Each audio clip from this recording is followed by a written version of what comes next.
Hello, name's Mark and welcome to another video presentation.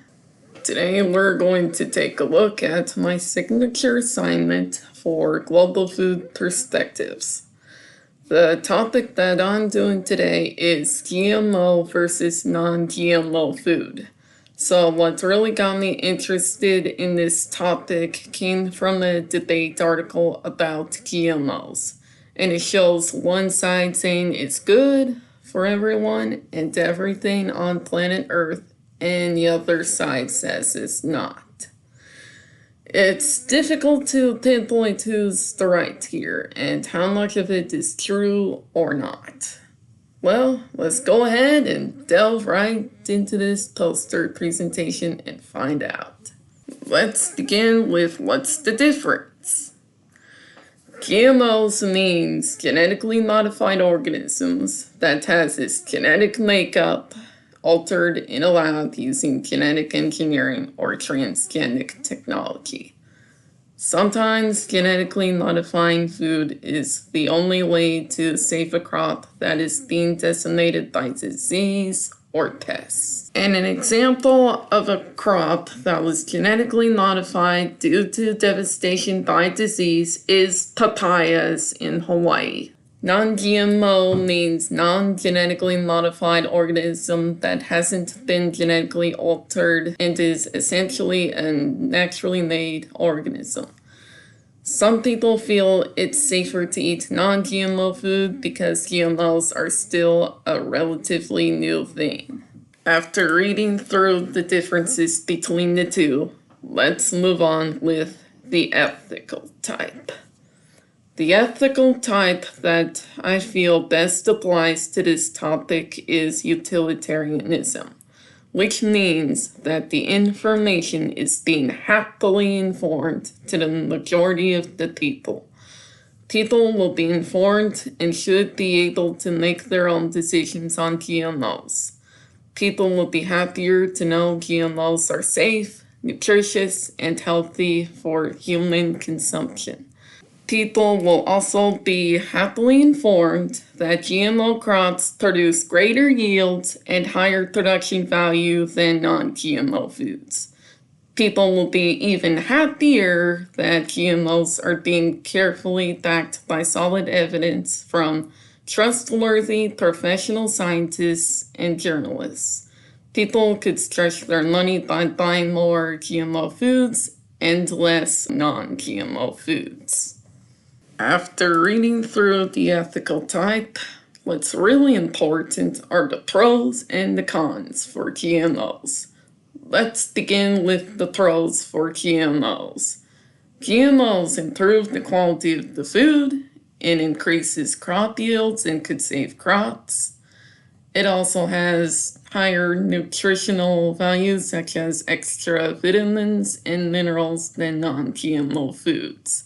GMOs reduce the usage of dangerous chemicals like insecticides, herbicides, and pesticides by farmers.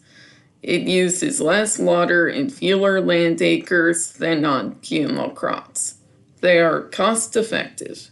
GMOs leave little to no impact on the environment. It makes the crops more resistant to diseases and illnesses.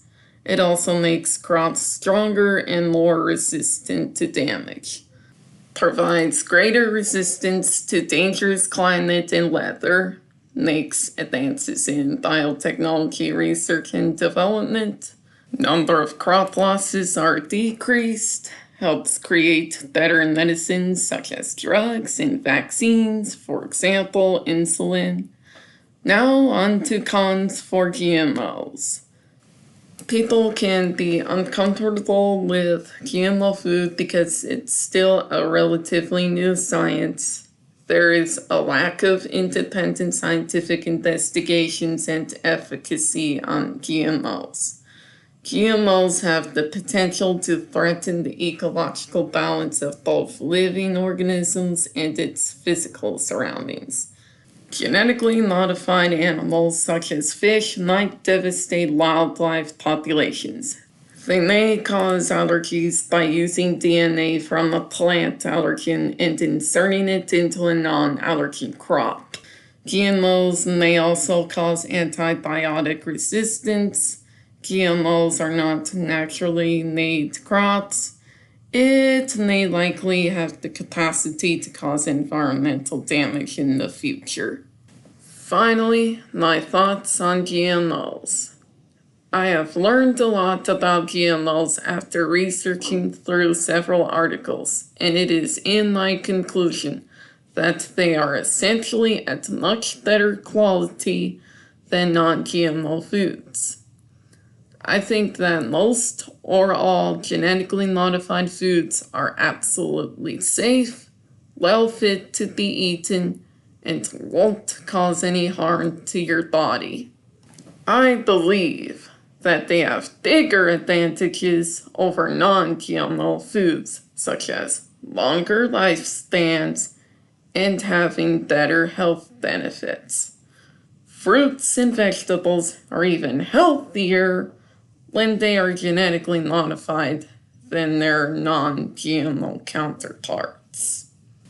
Even though most GMO foods have been around for 30 years or less, I definitely believe that people will open their minds up a little bit and know that these genetically engineered crops aren't so bad after all.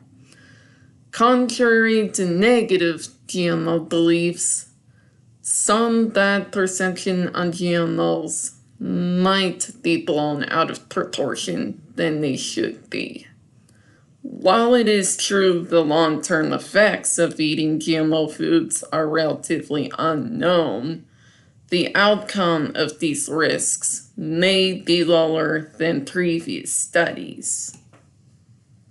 Although it is true GMOs aren't being tested properly due to some or most of it being done by company-approved researchers, which most likely caused some bad press from the public, there are some people out there who did lots of real, independent research on GMOs and found out that almost all genetically modified foods are way better than non-GMO foods after all. I personally feel that if people want to be informed about GMOs, what it stands for, and how to properly research the topic better, then we should encourage more independent thinkers, writers, and journalists with tons of experience on this subject. It may not change people's opinions on GMOs overnight, but it is a good first step for everyone to think on what's beneficial about genetically modified foods compared to non-GMO foods. Thanks for watching. If you enjoyed this video, please consider liking, sharing, and/or subscribing to my channel. If you can't provide to or don't want to, that's perfectly fine. I understand. But the choices are there if you're interested. Thanks again for watching. Have a wonderful semester, and I'll see you all in later videos. Take care.